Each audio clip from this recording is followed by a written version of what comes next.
Over 12 million men, women, and children passed this way. Passed through rooms and corridors haunted with a special stillness which remains only in places once noisy with human life.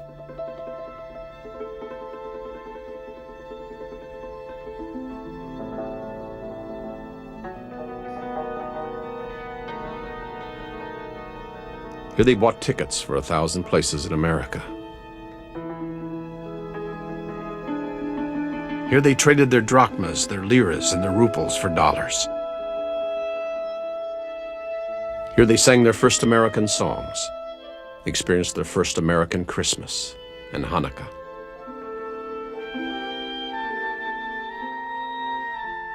Here they waited to be given permission to pass over to the new land.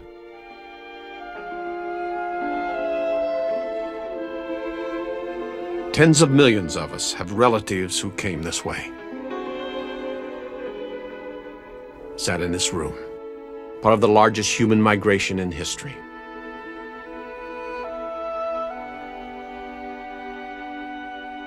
Of the many who came, some were turned away. But even they would leave part of themselves in America to remind us why they had come so far. Why they had made the journey.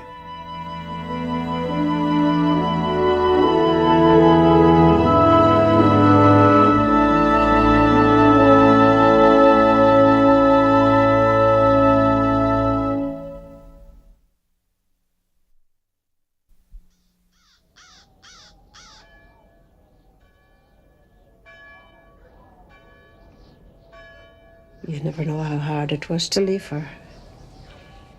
That was the hardest thing I think I ever had to do. She said, if you leave, why, I don't ever want you to come back again. Long, hard life. But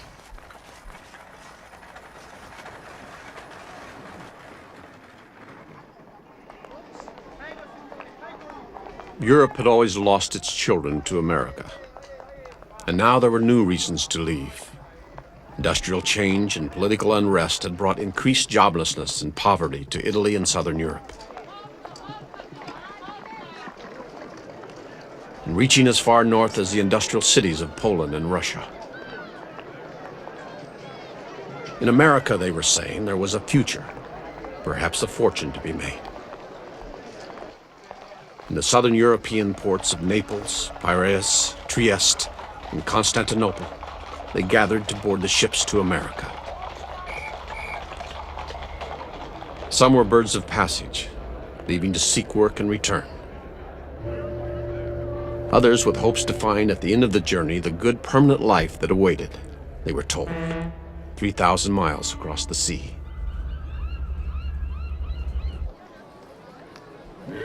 In the rural areas of Eastern Europe, they had, in addition to poverty, other reasons to look to America.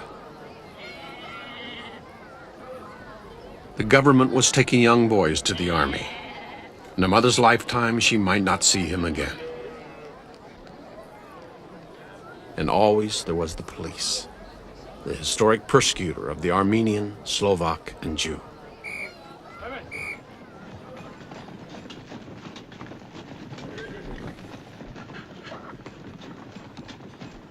You know what I see now? I see the peasant with a wagon and hay to take me away. The whole town was around my wagon. Everybody came to say goodbye. I didn't know how to say goodbye. Poland, Russia, Romania, and everybody just wanted to get out of there.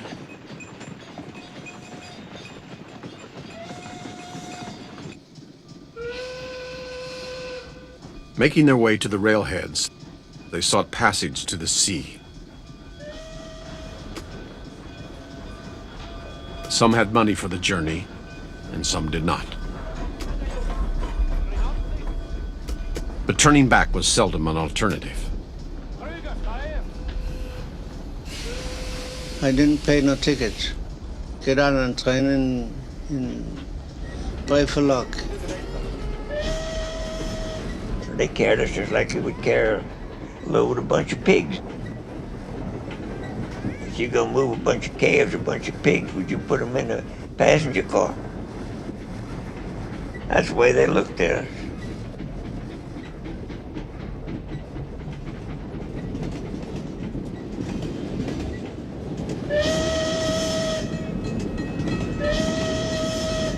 For many, entering the great port cities of Northern Europe was like entering a new world.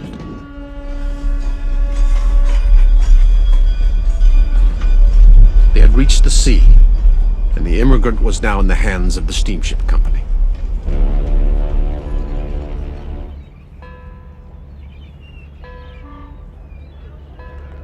Immigrants from the east and north swarmed into Bremen, Antwerp, Hamburg, and Liverpool to be processed for the passage to America.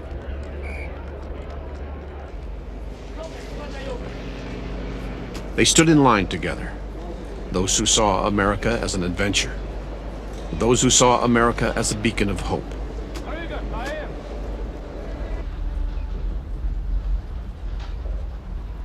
It was a business of numbers, an operation designed to house, feed, and process 4,000 people at a time, to identify those whom American authorities might reject and return to Europe at steamship expense. First thing they do with you is delouse you. Look, your hair all over. Your hair, if there was a nit in your hair, you would have to have a shampoo. Fearing epidemics, huge facilities were established to fumigate clothing, baggage, and people. Processed and ticketed, they waited for their ship.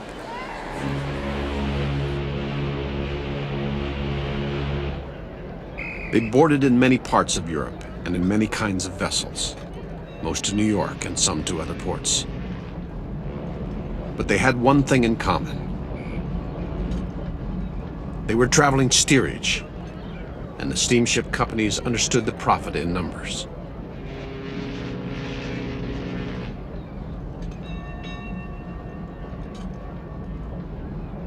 They began a journey that could last from a week to a month.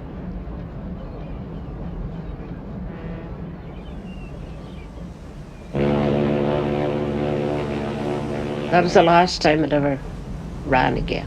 That was the last trip she made. She should have never made that one either.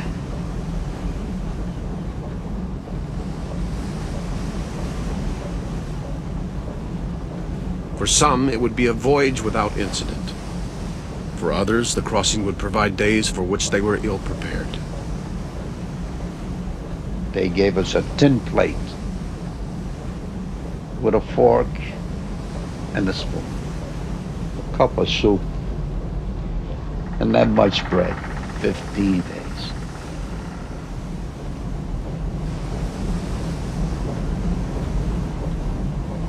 It was all one big room.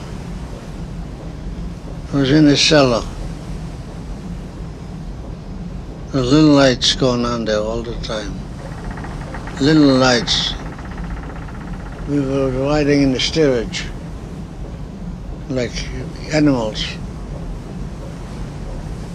You could see a lot of water, but we didn't see the sky. No sky.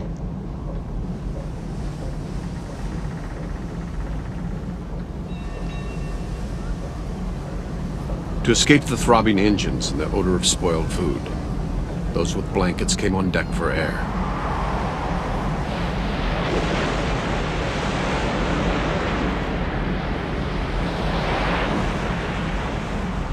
She was sick all the time. People didn't know where the toilets were, and so they'd use it. It was a terrible life.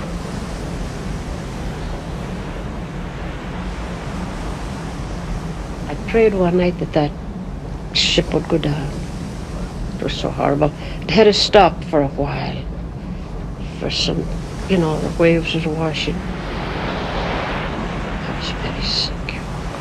ready to go down.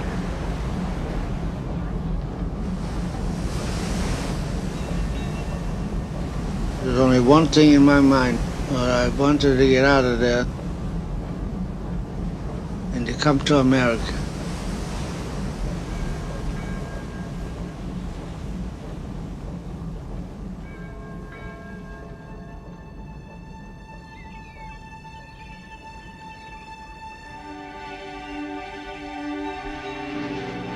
It appeared like a fog, and everybody went over to the railing and just admiring.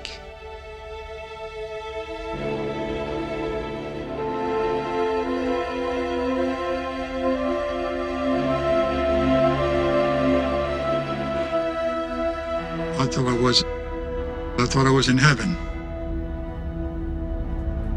My God, is this a city on earth, or this is a city in heaven? Never seen a building that big, but beautiful. Now you have to cry.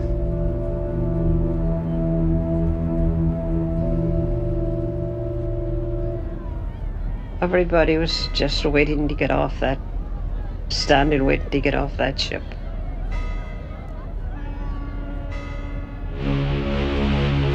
You were just wondering where you were coming to or what was going to happen to you, you know, in your mind.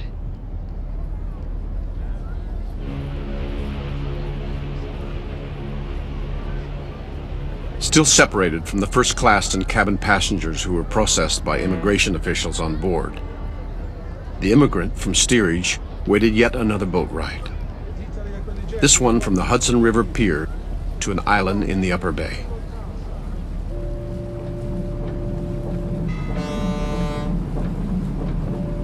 Crowded into barges and ferries, they approached the place that had become a legend in their mind.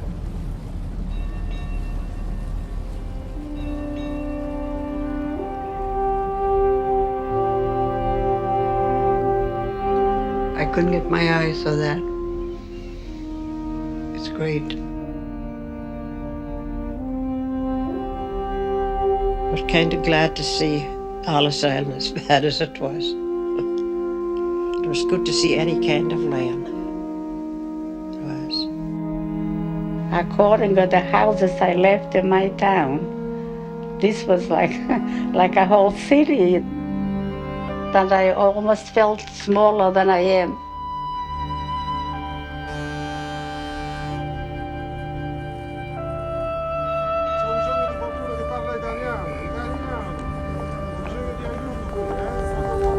But when I came to these doors, I saw all these people there.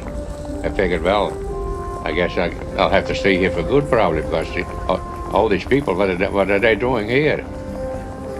And nobody was happy. You don't know what's going to happen.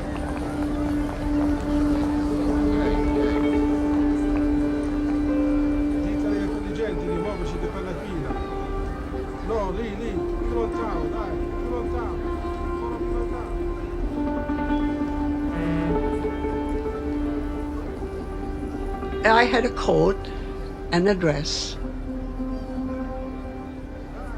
and a pair of shoes. That's it. One suitcase I had with me.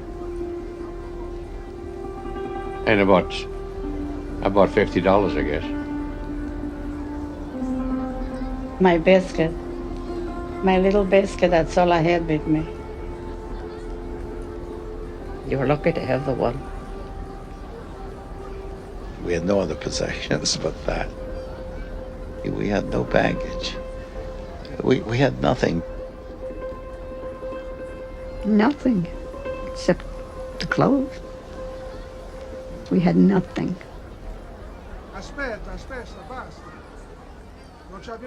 Clinging to their possessions, they entered the great building and climbed the stairs.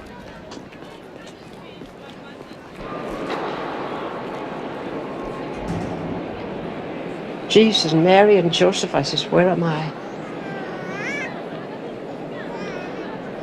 They would come right into the big hall, and there they were told to sit and stay there. And they didn't know where they were. It was a new land, but they hadn't been in land. It was just a big hall. And all you could get was tears and crying of the children. For the vast majority, the process would last less than a day. But now they waited. Those from Europe and the Near East, with those who had arrived from the Caribbean. Those who were the first in their family to come to America, with those who would be met. Those who came to make money and return, with those who were determined never to return.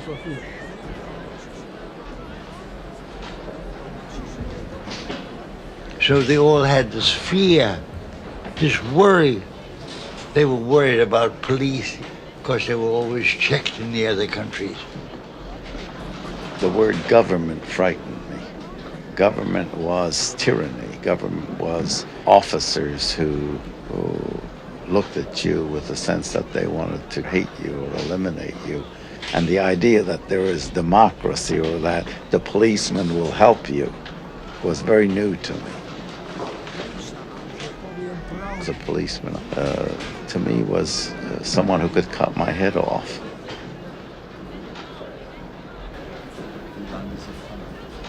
It was the most dangerous thing for everybody to go through it. In the eyes. Trachoma, the dreaded disease of the immigrant, the diagnosis for which could lead to almost certain deportation. If there's anything that put a chalk mark here, chalk mark there. Those identified to be set aside for possible rejection represented a small percentage examined each day. But this was little consolation to a family separated. You didn't have to know the people, but you know that somebody's missing. The agony they went through. So you know that somebody's missing in the family. All of a sudden, the thought, my goodness, they're separating us. Because that's what the police always did. They separated the men from the women and then took care of the women and children.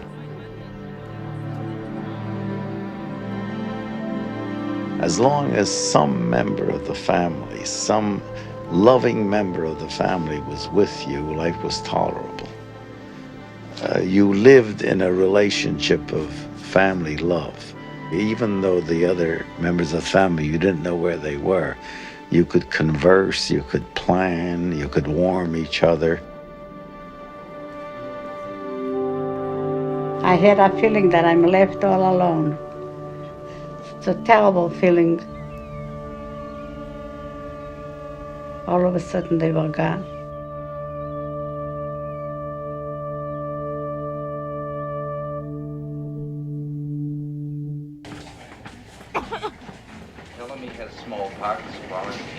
America did not want the burden of an unhealthy immigrant. America wanted a person who could make a living and was not bringing into the country an infectious disease. And they looked your back over and your lungs and your heart and everything. And you were sent from one to the other, one doctor to the other. And a lot of people was put away on the side.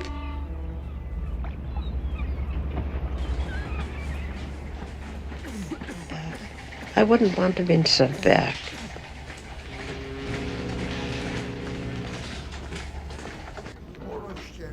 People were rejected because they showed outward signs of illness, what they considered mental difficulties. We didn't call it psychiatry, they called it neurology. And we said, we're sorry. And the ship that brought them had to take them back. That was a tragedy. I decided if they ever have to send me back, I'll jump down to the water and never go back to Russia. I never want to see it again.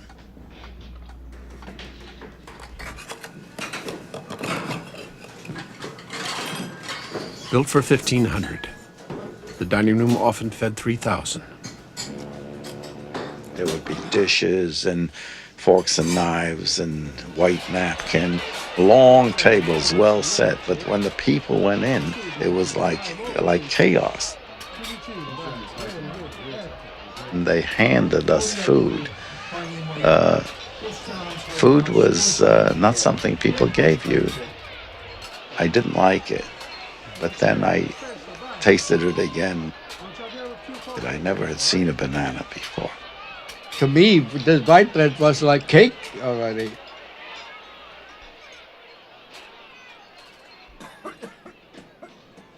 At night, Ellis served as a dormitory for thousands, waiting the new day.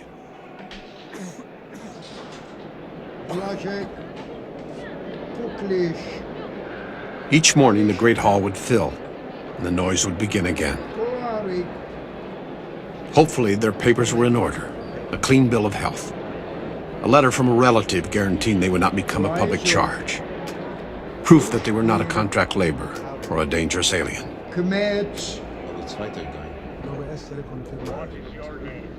In adjacent rooms, the detained were given additional scrutiny and an opportunity to make their case. But accepting an appeal to Washington, the Board of Inquiry was the rejected immigrants' last chance. Through an interpreter, they did their best to persuade and to overcome the complexities of a changing immigration law.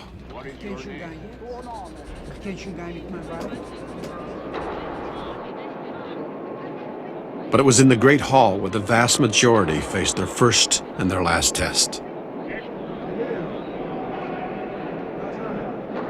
In his hand, the man at the registry desk held the ship's manifest. In his power, the right to interpret questions intended to identify those who should be let in or kept out.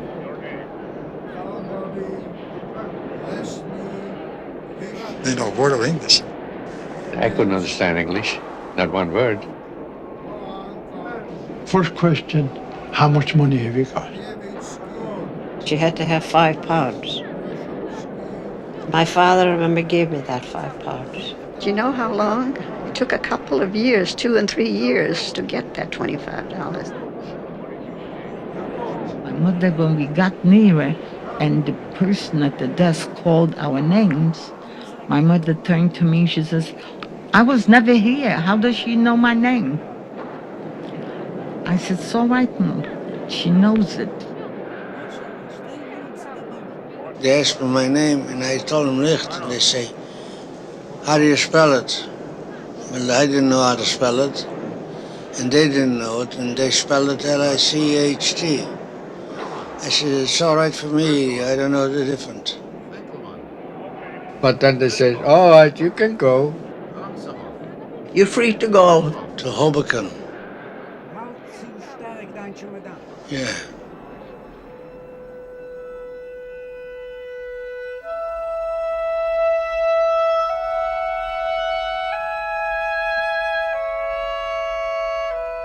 There would still be questions of what food to buy for the railroad trip to Chicago and the boat trip to Boston. There was still the strange names, the strange numbers, and the fear of losing one's money.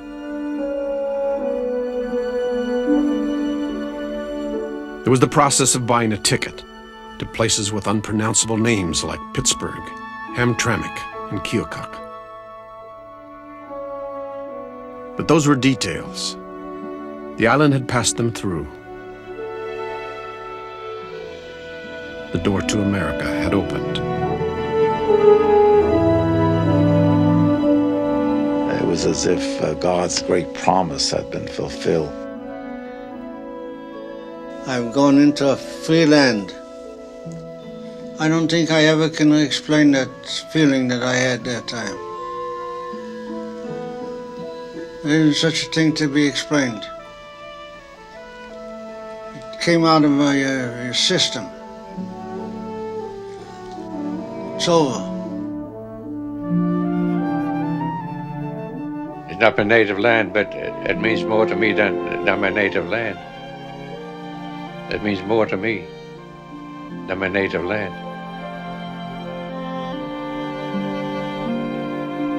Any country on earth that this never happened, and become a human being again.